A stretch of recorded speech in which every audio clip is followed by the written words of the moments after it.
आप देख रहे हैं डार्क फाइल्स। तो चलिए बढ़ते हैं आज की इस कहानी की ओर। देख लो साहब, मैं तो कहता हूँ कि यहाँ पर मत उतरो, मैं आपको कहीं और भी छोड़ देता हूँ, मगर ये जगह। इस पर मैंने कहा, अरे कुछ नहीं होगा, मैं यहाँ से अपने गांव चला जाऊँगा। आपने यहाँ तक छोड़ दिया वही काफ़ी है, दूसरा कोई तो यहाँ तक भी नहीं छोड़ रहा था। इस पर उस कंडक्टर ने कहा, साहब आप नहीं जानते, उस रास्ते पर कुछ दिन पहले ही एक बहुत बड़ा हादसा हुआ था। कहते हैं कि उसके बाद से वो रास्ता रात के लिए सही नहीं है। इस पर मैंने जवाब दिया, अरे ये सब कुछ नहीं होता, ये तुम गांव वालों की तकियानुसी बातें और क्या भूत प्रेत, ये सब मैं नहीं मानता। बस आपने यहाँ तक छोड़ दिया वही काफ़ी है, बस यहाँ से मैं अपने गांव के लिए निकल जाता हूँ, आप जा सकते हैं आप। जिसके बाद मैं इतना बोलकर बस से नीचे उतर गया। मैं बस से जैसे ही नीचे उतरा, बस वहाँ से निकल चली। कंडक्टर ने दरवाजे पर खड़े होकर एक नज़र मेरी तरफ देखा, फिर वो भी बस के अंदर चला गया। बस के जाने के बाद मैंने एक नज़र चारों तरफ घुमा कर देखा। वहाँ आसपास मेरे अलावा ना तो कोई इंसान नज़र आ रहा था और ना ही कोई घर और ना ही कोई दुकान। पूरी तरह से सन्नाटा फैला हुआ था उस रास्ते पर। दरअसल मैं आज बहुत सालों के बाद अपने गांव आया था। वहीं बस स्टेशन से बस पकड़कर यहाँ पहुँचा। कोई भी बस वाला इस रास्ते पर आने को तैयार ही नहीं था। वो तो अच्छा हुआ कि एक बस कंडक्टर अच्छा मिल गया जो मुझे यहाँ तक छोड़ गया। हालांकि यहाँ से भी मेरे गांव का घर करीब 4-5 किलोमीटर दूर था, मगर बस अब वहाँ तक नहीं जाती। पता नहीं क्यों लोगों का मानना है कि वो रास्ता जिस पर अभी थोड़ी देर बाद मैं चलने वाला हूँ वो थोड़ा अजीब सा है, यानी कि कुछ भूत प्रेत का मामला है। मैं ये सब नहीं मानता, इसलिए मैंने बस वाले को बस यहीं तक उतार देने की गुजारिश की थी। सो उसने वैसा ही किया।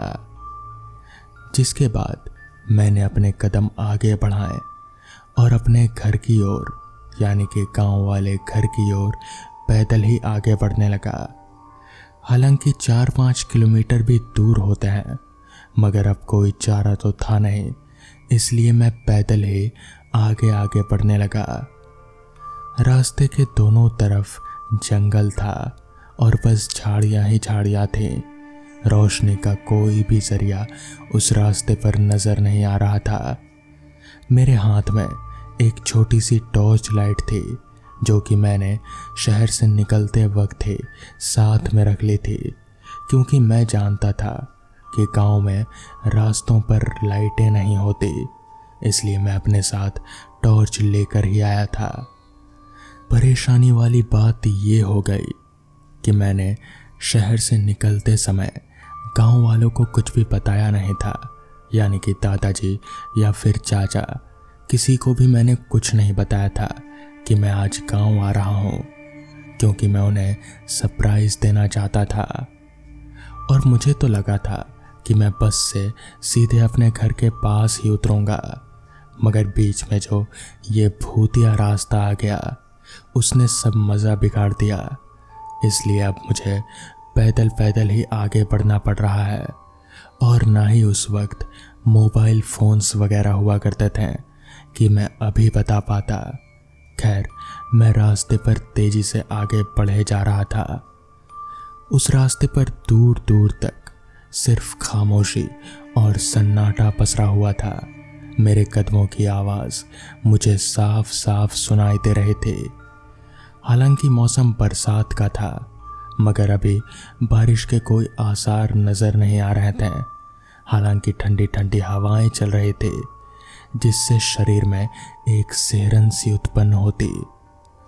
मैं भी आगे बढ़ ही रहा था कि तभी मुझे ऐसा महसूस होने लगा कि आसपास के पेड़ कुछ ज़्यादा ही ज़ोर से हिल रहे हैं। मैंने एक बार रुककर आसपास के पेड़ों की तरफ नजर घुमाकर देखा तो ऐसा महसूस हुआ कि वो पेड़ जैसे कुछ ज्यादा ही हिल रहे हों। हालांकि हवा चल रही थी मगर इतनी भी नहीं कि वो पेड़ इतने जोर से हिले। खैर, मैंने इस बात को नज़रअंदाज कर आगे बढ़ना जारी रखा। अभी मैं आगे बढ़ ही रहा था कि तभी सामने रास्ते पर करीब 400-300 मीटर दूर मुझे कुछ रोशनियां नजर आईं। रास्ते के किनारे किनारे जैसे कुछ लालटेन या फिर इमरजेंसी लाइट्स वगैरह की। मैं चलते चलते आगे बढ़ा तो पाया कि रास्ते के किनारे किनारे कुछ लोग बैठकर सब्जियां बेच रहे हैं। मुझे बड़ा ही अजीब लगा। एक तो इतनी रात हो गई थी, ऊपर से तो उस कंडक्टर ने बताया था कि इस रास्ते पर कोई भी नहीं मिलेगा, तो फिर ये लोग इस रास्ते पर इतनी रात गए सब्जियां क्यों बेच रहे हैं। मैं चलते चलते उनके करीब पहुंचा तो सच में वो लोग वहां बैठे सब्जियां ही बेच रहे थे। कहीं थोड़ी सब्जियां थी तो कहीं फल फूल थे। मैंने सोचा कि वैसे तो अब इस रास्ते पर और कुछ मिलने नहीं वाला। मैंने घर वालों के लिए कुछ लिया भी नहीं, तो क्यों ना थोड़े फल ही लेता चलूं, इसी से काम चला लेंगे वो लोग। जिसके बाद मैं एक आदमी के पास गया जो कि वहां बैठकर फल बेच रहा था और अपने फल के ऊपर कपड़ा मारकर मक्खियों को भगा रहा था। मैं उसके पास गया तो वहीं पास ही में सेव पड़े थे। मैंने उससे पूछा, कितने रुपए किलो दिए भैया? तो इस पर उस आदमी ने एक नज़र उठाकर मेरी तरफ देखा। मैंने भी उसके चेहरे की तरफ देखा तो उस इमरजेंसी लाइट की रोशनी में मुझे उसका चेहरा कुछ अजीब सा लगा, मानो कि वो थोड़ा अजीब सा हो, जैसे उसके चेहरे पर कुछ अजीब से निशान थे और उसका चेहरा थोड़ा पिचका हुआ सा लग रहा था। पता नहीं क्यों मुझे लगा कि शायद ऐसा ही होगा, तो मैंने ज़्यादा ध्यान नहीं दिया। तभी उस आदमी ने कहा, ये सेव 15 रुपये किलो। इस पर मैंने कहा, अच्छा 1 किलो दे दो। जिसके बाद वो आदमी वहाँ में से सेव चुनकर अच्छे अच्छे सेव प्लास्टिक की थैली में भरने लगा। जिसके बाद सारे सेव भरकर उसने सेव मुझे थमाए। मैंने उसे पैसे दिए और फिर मैं आगे की ओर चल पड़ा।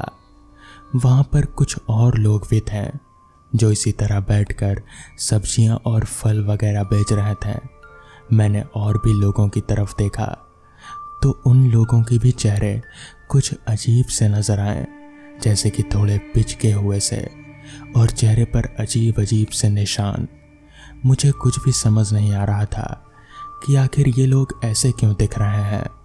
खैर, मैंने अपने सेव लिए और वापस से रास्ते पर आगे बढ़ने लगा। मैं रास्ते पर आगे बढ़कर थोड़ा आगे ही बढ़ा था कि मैंने एक नज़र वापस से पीछे की ओर मुड़कर देखा। पता नहीं मैंने ऐसा क्यों किया और मेरे दिमाग में ऐसा क्यों आया। मैंने नज़र घुमाकर जैसे ही पीछे देखा तो पाया कि वहाँ पर जहाँ थोड़ी देर पहले तक कुछ लोग बैठकर सामान बेच रहे थे, वहाँ पर अब कोई भी नहीं है। वहाँ इंसान तो दूर, एक परिंदा तक भी पर नहीं मार रहा था। मुझे कुछ समझ नहीं आया कि आखिर इतनी जल्दी ये लोग कहाँ गायब हो गए। अगर वो लोग यहाँ से चले भी गए तो अपना सामान उठाकर जाने में भला कुछ मिनट तो लगता ही। अभी मुझे वहाँ से आए हुए तो करीब 1 मिनट भी नहीं हुए होंगे, तो फिर इतनी जल्दी वो लोग कहाँ गायब हो गए। खैर, मैंने सोचा कि शायद कहीं चले गए होंगे। जिसके बाद मैं वापस से अपने रास्ते की ओर आगे बढ़ने लगा। अभी मैं रास्ते पर आगे बढ़ ही रहा था कि तभी वो थैली जो मेरे हाथों में थी सेवों से भरी हुई, वो मुझे अजीब से कुछ भारी सी लगने लगी। मुझे समझ नहीं आया कि आखिर ये सारे सेब एकदम से इतने भारी कैसे लगने लगे। खैर, मुझे लगा कि शायद ये मेरा वहम है, मगर रह रहकर वो मुझे भारी लग ही रहा था। मैंने सोचा क्यों ना एक बार थैली खोलकर देख लिया जाए कि आखिर इसके अंदर ऐसा क्या है जो भारी लग रहा है। हालांकि 1 किलो सेब इतने भारी नहीं होते हैं। खैर, मैंने थैली खोलकर नज़र डाली तो मैंने जो देखा वो देखकर मेरे पैरों तले की ज़मीन खिसक गई। वो थैली मेरे हाथों से छूटकर नीचे रास्ते पर गिर गई। दरअसल उसमें एक इंसानी कटा हुआ सिर था। मेरा दिमाग तो जैसे शून्य पड़ गया। मुझे कुछ भी समझ नहीं आ रहा था कि आखिर ये सब है क्या। जिसके बाद मैंने ना आओ देखा ना ताओ, मैंने तुरंत ही उस रास्ते पर दौड़ना शुरू कर दिया और जैसे तैसे भागते भागते अपने गांव के घर पहुंचा। वहां पहुंचकर पहले मैंने राहत की सांस ली, 1 गिलास पानी पिया और फिर अपने घर वालों को पूरी बात बता दी। जिसके बाद घर वालों ने जो बताया वो सुनकर मेरे तो होश ही उड़ गए। दरअसल उन्होंने बताया कि आज से करीब हफ्ता भर पहले वो लोग उसी तरह से उस रास्ते पर बैठकर फल सब्जियां बेच रहे थे, मगर तभी अचानक एक डंपर ट्रक गिट्टियों से भरा हुआ उसी रास्ते से गुजर रहा था। वो रास्ता बहुत ही उबड़ खाबड़ है, ऊपर से बरसात का दिन, कीचड़ मिट्टी यहाँ वहाँ फैली रहती है। ऐसे में टायर स्लिप करने का जोखिम होता है, मगर फिर भी वो डंपर ट्रक उसी रास्ते से गुजर रहा था। तभी अचानक एक बड़े गड्ढे में पड़कर वो डंपर ट्रक उनके ऊपर गिर गया और जिनके नीचे दबकर वो सारे लोग वहीं के वहीं मर गए। कहते हैं कि तब से उस रास्ते पर कुछ अजीब अजीब सी घटनाएं होती हैं। कुछ लोगों ने उन लोगों को आज भी रात के वक्त रास्ते पर फल सब्जियां बेचते हुए देखा है। तो दोस्तों, ये थी आज की पहली कहानी। तो चलिए बढ़ते हैं आज की दूसरी कहानी की ओर। चौकी पर इंस्पेक्टर रमेश बैठे थे। अपने पिछले सप्ताह के सभी कामों का ब्यौरा लिख लेने के बाद इत्मीनान से उन्हें हेडक्वार्टर भेजने से पहले एक बार फिर देखने की कोशिश कर रहे थे कि कहीं कोई गलती न रह जाए। इंस्पेक्टर रमेश कुछ ही साल पहले पुलिस की नौकरी में भर्ती हुए थे। लंबे कद, बेहतरीन स्वास्थ्य के मालिक, देखने में भी ठीक ही थे। बहुत अच्छे धावक रहे थे और राज्य के खेलों में हिस्सा लेते रहे थे। पहली पोस्टिंग यहाँ रामगढ़ गांव में मिली थी, तब से यहीं पर थे। रामगढ़ एक छोटा सा गांव था, तकरीबन 5-6 हजार लोगों की आबादी, पर बेहद खूबसूरत। मध्य प्रदेश राज्य के भील जनजाति बहुल्य राजगढ़ जिले में जंगलों में बसा हुआ एक गांव, जैसे ही बहुत सुंदर, जिसको वर्णन कर पाना बहुत ही मुश्किल है। गांव चारों ओर से पहाड़ों से घिरा, या अगर कहें कि पहाड़ियों के बीच बहुत ही गहराई में तकरीबन 700 से 800 मीटर नीचे बसा है। सुबह बेहद ही खूबसूरत समा बनता है। बेशक इन नज़ारों से भी अधिक एक सुंदरता है। गांव की सबसे बड़ी इमारत, ये सिर्फ इस गांव की ही नहीं बल्कि पूरे प्रदेश की एकमात्र भील जनजाति के बच्चों के लिए रहवासी गुरुकुल है। यहाँ बच्चों की पढ़ाई के दौरान कई तरह की शिक्षा उन्हें दी जाती है। ये गुरुकुल स्वामी रामानंद और उनके शिष्य चलाते हैं। इसके अलावा गांव में एक सरकारी डाक बंगला और अपने इंस्पेक्टर साहब की चौकी है। बाकी गांव आम का आम की तरह ही है, छोटे कच्चे मकान, एक बहुत सारी शांति। गांव की पहुंच बेहद ही घुमावदार और पहाड़ों के बीच ढलान से होते हुए जाती है, जिसमें रात के समय कुछ भी देख पाना नामुमकिन हो जाता है। इंस्पेक्टर रमेश बैठे काम में लगे हुए ही थे कि उनको अपनी ओर गांव का एक नौजवान भागता हुआ आता दिखा। सांसें फूली हुई लग रही थी, काफी दूर से भागता आ रहा था। पास आते ही वो उसे पहचान गए। वो रहीमन था, जो रहता गांव में था पर भोर उठकर राजगढ़ के लिए निकल जाता। दिन भर दिहाड़ी मजदूरी करता, जो कमाता उससे घर की ज़रूरतें पूरी करता। सीधा सीधा लोगों के कामों से दूर, अपने में मस्त, परिवार के लिए जीने वाला इंसान।